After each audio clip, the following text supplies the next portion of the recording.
간디고등학교 학생 시국선언문 1.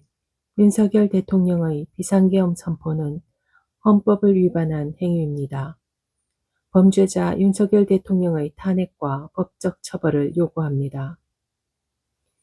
지난 3일 오후 10시 30분경 윤석열 대통령이 국가 비상계엄령을 선포했습니다. 긴급 담화에서 윤석열 대통령은 북한 공산 세력의 위협으로부터 자유 대한민국을 수호하고 우리 국민의 자유와 행복을 약탈하고 있는 파렴치한 종북 반국가 세력들을 일거에 척결하고 자유 헌정 질서를 지키기 위해 비상계엄을 선포한다라고 밝혔습니다. 이후 국회를 봉쇄하고 군대를 주둔시켰으며 정치 활동을 금지하고 언론과 출판을 통제하며 이를 위반할 시 영장 없이 구속한다는 내용의 보고령을 발표했습니다. 이는 개헌법 제2조 제2항 비상계엄은 대통령이 전시, 사변 또는 이에 준하는 국가 비상사태 시 적과 교전 상태에 있거나 사회 질서가 극도로 교란되어 행정 및 사법 기능의 수행이 현저히 곤란한 경우에 군사상 필요에 따르거나 공공의 안녕 질서를 유지하기 위하여 선포한다에 전혀 해당하지 않는 비상계엄 선포입니다. 작년 겨울 친구들과 보던 서울의 봄이 기억납니다.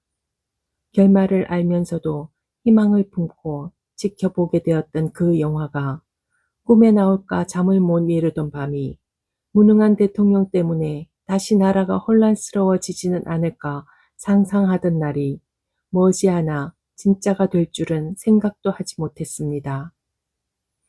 마음 놓고 잠자리에 드는 날이 줄고 있습니다. 그러던 와중 비상계엄령이 말이나 됩니까? 비상계엄령이 어떤 의미인지 알고는 있습니까? 이를 알고도 비상계엄령을 선포할 수가 있습니까? 지난 3일 밤에 들었던 소식은 충격 그 자체였습니다. 지금까지 계엄령이 선포되고 어떤 일이 있어 왔는지 그 역사를 배우고 기억하는 우리 청소년들에게 윤석열 대통령의 계엄령 선포는 또다시 독재 정권을 맞이하게 되었다는 두려움과 분노에 잠 못 이루는 밤을 가져다 주었습니다. 2. 종북 반국가 세력 척결을 운운하며 퇴진을 요구하는 국민을 반국가 세력이라 낙인 찍은 윤석열 대통령의 탄핵과 법적 처벌을 요구합니다. 윤석열 대통령은 북한 공산 세력의 위협으로부터 자유 대한민국을 수호하고 우리 국민의 자유와 행복을 약탈하는 파렴치한 종북 반국가 세력들을 일거에 척결하고 자유 헌정 질서를 지키기 위해 비상계엄을 선포한다라고 말했습니다. 국민의 자유와 행복을 약탈하는 파렴치한 종북 반국가 세력은 누구를 지칭하는 것입니까? 윤석열 대통령의 탄핵을 요구하는 이들이 파렴치한 종북 반국가 세력입니까? 이 나라의 민주주의를 지키기 위해 목소리를 내는 이들이 파렴치한 종북 반국가 세력입니까? 윤석열 대통령은 계엄령을 선포하며 독재에 저항하고 민주주의를 위해 투쟁한 수많은 국민을 빨갱이로 몰아 고문하고 죽이고 폭력을 일삼았던 끔찍한 역사를 되풀이하고자 했습니다. 빨갱이 낙인은 과거의 일이 아닙니다. 아직도 국가보안법이라는 악법을 휘둘러 무고한 사람들을 고통 속에 몰아넣고 민주항쟁을 폭동이라 주장하며 그 희생자들을 모욕하고 있습니다. 지금의 대한민국을 만들기까지 있어왔던 민주항쟁을 배우고 기억하는 그 노력 덕에 민주주의 국가에서 살아갈 수 있는 우리 청소년은 윤석열 대통령의 발언을 비상계엄령 선포를 용납할 수 없습니다. 3. 대한민국의 민주주의를 짓밟고 군사반란을 일으켜 또다시 독재를 시작하려 한 윤석열 대통령의 탄핵과 법적 처벌을 요구합니다. 지금까지 비상계엄령은 국민을 위해 쓰이지 않았습니다. 국민을 지킨다며 국민을 향해 총구를 겨누었습니다. 이 나라에 민주주의가 존재하는 것이 맞습니까?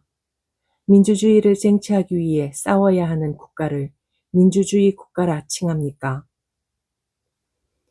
국가 비상계엄 선포는 1979년 10월 18일 이후 45년 만의 일이었습니다. 수많은 민주열사의 피로 민주주의를 얻어낸 지 50년도 채 지나지 않은 지금 윤석열 대통령은 또다시 대한민국의 민주주의를 파괴하고 독재를 시작하려 했습니다. 국회에는 계엄군이 들어서고 공수부대는 국회 유리창을 깨고 진입했습니다. 국회 앞에서는 국민과 계엄군의 대치 상황이 이루어졌습니다. 부상자가 있었다면, 총격이 일어났다면 또다시 돌이킬 수 없는 재앙이 일어났을 것입니다. 비상계엄 해제 요구안이 가결되지 않았다면, 국회에 과반의 국회의원이 모이지 않았다면, 국회의원들이 국회에 들어갈 수 없었다면, 국회 앞으로 모인 국민이 없었다면 우리는 또다시 군사 쿠데타를 목도했을 것이며 독재 정권을 맞이했을 것입니다. 여순 항쟁을, 제주 4.3 항쟁을, 4.19 혁명을, 6.3 항쟁을, 부마 항쟁을, 광주 5.18 민주화 운동을, 이 땅에서 있었던 민주주의를 위한 투쟁과 그 숭고한 희생을 기억하는 우리는 더는 독재를 용납하지 않습니다. 다시는 민주주의를 빼앗기지 않을 것입니다. 4. 우리는 윤석열 대통령의 탄핵과 법적 처벌을, 대통령다운 대통령을, 정의로운 나라를 원합니다. 한 나라의 청소년으로서 우리는 입을 모아 외칩니다. 혁명은 국민에 의해 이루어져야 합니다. 독재자가 물러나고 또 다른 독재자가 권력을 잡는 군사 반란을 용납할 수 없습니다. 권력을 유지하기 위한 군사 반란을 용납할 수 없습니다. 독재를 위한 계엄령 선포를 용납할 수 없습니다. 무고한 국민을 향해 총을 겨누는 것을 용납할 수 없습니다. 민주주의를 위해 목소리를 내는 이들을 빨갱이라 낙인 찍으며 국가폭력을 저지르는 끔찍한 일이 되풀이되는 것을 용납할 수 없습니다. 독재를 용납할 수 없습니다. 우리는 민주주의를 빼앗으려 하는 모든 행위를 용납하지 않습니다. 대한민국의 민주주의가 빼앗길 위기에 처한다면 우리는 온몸으로 저항할 것입니다. 우리는 투표권도 없이 지켜보기만 해야 했던 지난 대선을 기억합니다. 윤석열 대통령이 당선되고 나라가 망가지는 것을 지켜봐야만 했던 날들을 기억합니다. 막을 수 있었던 참사를 지켜봐야 했던 날들을 기억합니다. 죄 없는 이들의 억울한 죽음을 기억합니다.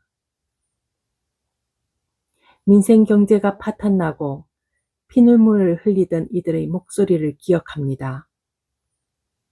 윤석열 정부의 노골적인 친일 행적을 지켜보며 역사 왜곡을 눈앞에서 지켜보며 느꼈던 분노와 굴욕감을 기억합니다.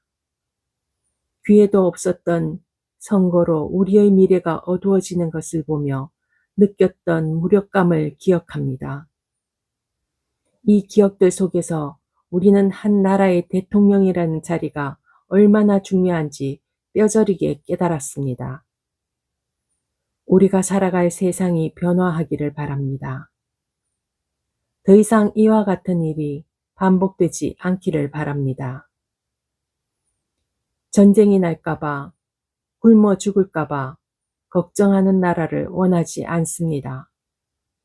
나라 때문에 앞길이 막막해 걱정하지 않고 빈곤에 시달리지 않고 밤길이 무섭지 않은 나라를 원합니다. 모든 소수자가 권리를 보장받는 나라를 원합니다. 모든 이들이 편히 잠들 수 있는 밤을 원합니다.